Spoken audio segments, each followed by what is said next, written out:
এমন একটা জগতের কথা ভাবুন তো, যেখানে নিস্তব্ধতায় কথা বলে ফিসফিস করে, আর অন্ধকার সে তো জীবন্ত।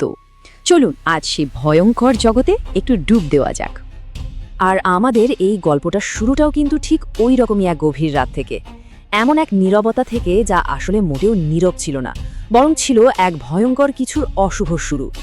গল্পের শুরুতে আমরা এমন একজনের সাথে পরিচিত হই, যিনি শহরের হইচই কোলাহল থেকে পালিয়ে একটু শান্তিতে থাকতে চেয়েছিলেন, আর তাই জন্য একটা নতুন ফ্ল্যাটও কিনেছিলেন।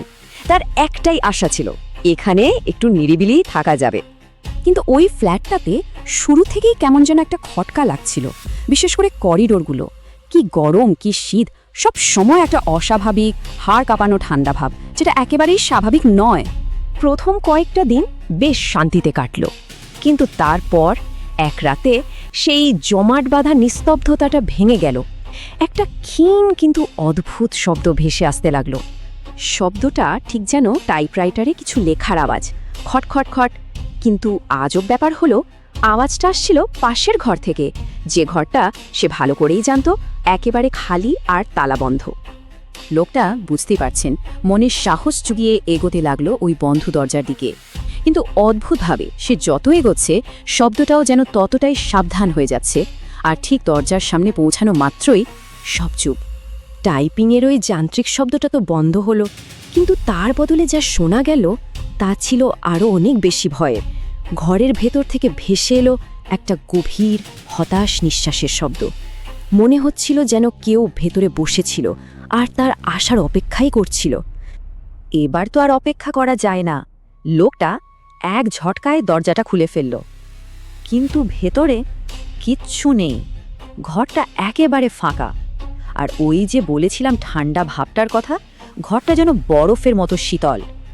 না, ঠিক ফাঁকা না। ঘরের ঠিক মাঝখানে দেয়ালের সাথে হেলান দিয়ে রাখা ছিল শুধু একটা জিনিস, একটা বেশ পুরনো বড় আয়না। কেমন যেন একটা ঘোলাটে ভাব ছিল আয়নাটার কাছে। মনে হচ্ছিল ঘরের সমস্ত ঠান্ডা আর নিস্তব্ধতা যেন ওই আয়নাটাকেই ঘিরে তৈরি হয়েছে। লোকটা তো ভয়ে জমে গেছে, নড়তেও পারছে না, স্থির হয়ে তাকিয়ে আছে আয়নাটার দিকে। আর ঠিক তখনই সে এমন কিছু দেখল যা তার নিজের চোখকেও বিশ্বাস করাতে পারছিল না। দেখল আয়নার ভেতরে তার যে প্রতিবিম্ব, সেটা স্থির নেই, ওটা নিজে থেকেই নড়াচড়া করছে। সে তো ভয়ে চিৎকার করে সরে আসতে চাইছে, কিন্তু পারছে না। তার পা দুটো যেন কেউ মেঝেতে পুঁতে দিয়েছে। সে একেবারে অসহায়। আর ঠিক তখনই আয়নার ভেতরের ওই ছায়ামূর্তিটা ধীরে ধীরে নিজের হাতটা তুলে নিজের গলাটা কাটার একটা ভয়ঙ্কর ইশারা করল। ভয় এখানে শেষ না। এরপর যা হলো তার লোকটার শরীরের রক্ত ঠান্ডা করে দেওয়ার জন্য যথেষ্ট ছিল। আয়নার ভেতরের ওই সত্তাটা তার দিকে তাকিয়ে নিঃশব্দে হাসল, একটা বীভৎস হাসি। কোনো আওয়াজ নেই, কিন্তু চোখে মুখে এক অশুভ জয়ের আনন্দ। লোকটা যখন কোনো মতে পালানোর জন্য ছটপট করছে, ঠিক তখনই আয়নার কাচের ওপর ভেতর থেকে টকটকে লাল একটা রক্তাক্ত হাতের ছাপ ভেসে উঠল। ভাবা যায় যেন আয়নার ভেতর থেকে কেউ মরিয়া হয়ে বাইরে বেরোনোর চেষ্টা করছে। আর ঠিক ওই মুহূর্তেই দপ করে ঘরের সব আলো নিভে গেল। চারিপাশে নেমে এলো মিশমিশে কালো অন্ধকার।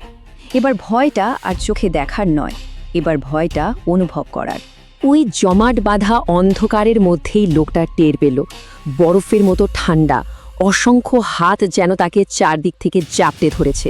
সে বাঁচার জন্য আপ্রাণ চেষ্টা করছে, কিন্তু ওই অদৃশ্য হাতগুলো তাকে টেনে হিচড়ে নিয়ে যাচ্ছে দেয়ালের দিকে, ঠিক যেখানে ওই আয়নাটা ছিল।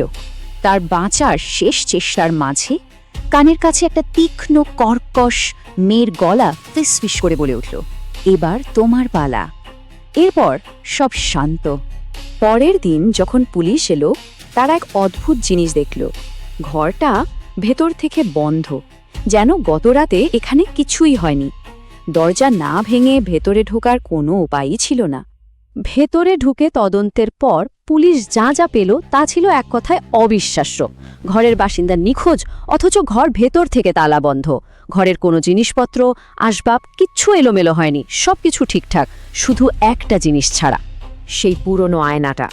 ওটার কাছে ঠিক মাঝখানে মাকড়সা জালের মতো একটা গভীর ফাটলটা এমন যেন কেউ ভেতর থেকে প্রচণ্ড জোরে ধাক্কা দিয়েছে। ওই ফাটলের ভেতর থেকে যেন একটা অশুভ অন্ধকার বেরিয়ে আসছিল। আর এখানেই পাওয়া গেল সবচেয়ে ভয়ঙ্কর প্রমাণটা।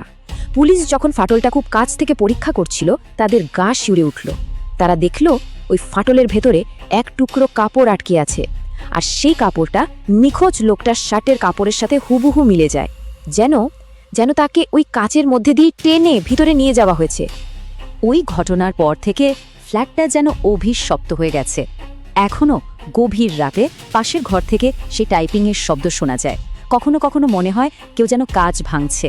যারা নতুন থাকতে আসে তারাও এই শব্দ শোনে, কিন্তু ওই দরজা খোলার সাহস আর কেউ করে না। রহস্যটা চিরদিনের জন্য ওই ভাঙা আয়নার ভেতরেই আটকে গেছে।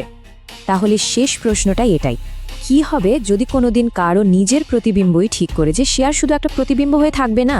তখন কি করার থাকবে? এই ভাবনাটাই বোধহয় সবচেয়ে ভয়ের, তাই না?